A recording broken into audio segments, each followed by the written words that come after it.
Welcome back, ladies and gentlemen. This is part one of our animal biology, and we're going to be going through all the different phyla of this kingdom.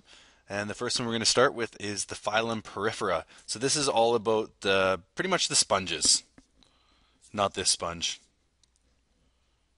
So here's a few examples of it before we get started. So obviously we're not talking about that loofah in the shower. We're talking about actual sea sponges that look generally like these cone-shaped things, but there's lots of different variation, as you can see here.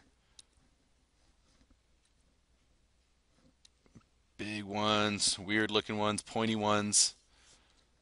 The size of this one is bigger than a human. So lots of different types. So now on to the notes, just general characteristics that we're going to be looking at.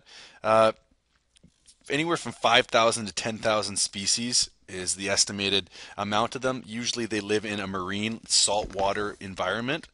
They're sessile, which means they do not move.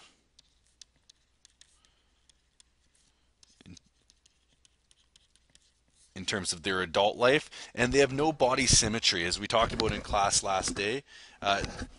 There is no line of symmetry. There are what we call asymmetrical. Okay, pause that and write it down, or we can move on.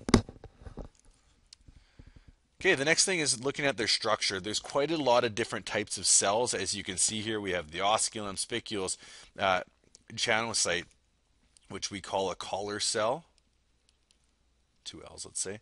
Atrium, porocyte, blah, blah, blah, blah, blah, lots of other ones. So this will just be a reference picture that we're going to see here in a second. Anyways, here are the things that we need to know in terms of its structure. We need to know that it's 2 cell layers thick.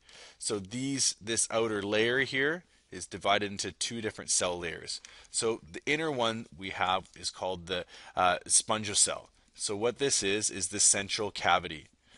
The top part here, which is the opening, is called the osculum.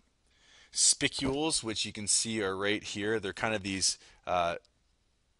3-sided star-looking things.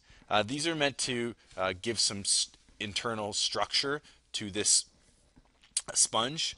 We have the schwannocytes, which we call collar cells. These ones are really important because they have flagella. So as you can see, these are the cells here. And so these little whip-like motions create a little current.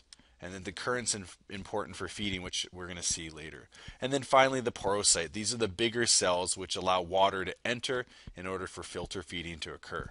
Okay, so you're going to want to pause that to get those down.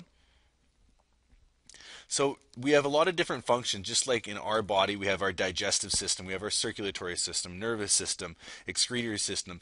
Well, we're going to build up to those more complicated systems. For now, we're going to keep it pretty basic. The Porifera only filter feed, which means their food comes to them. So even though they're still heterotrophic, they have to get their food.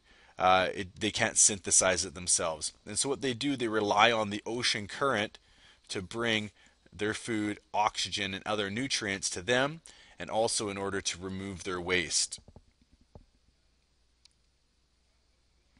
Other things, their reproductive system. They have 2 ways of reproducing. We'll start with asexual. This is the one partner, no genetic information is exchanged. All that happens here is another portion of this organism grows and then falls off. Okay, so it's called budding. And also we have sexual reproduction, where sperm is released into the water by the male, as you can see here. And one of 2 things happen. It either meets up with eggs that have been released, or it goes into the female where the egg is still being stored. Okay, so there's either going to be internal fertilization if the female's egg stays on the female, or external fertilization if it's released. Okay, so you can write that down. The big things here is that there's no nervous system. There's no set digestive system. It uses the things called amoebocytes to digest any of the material, and there's no circulatory system. So it's very primitive. So if you have any questions about this one should be the most straightforward. We won't be doing a whole lot of in-depth stuff in class, but if you have any questions, feel free to come and ask.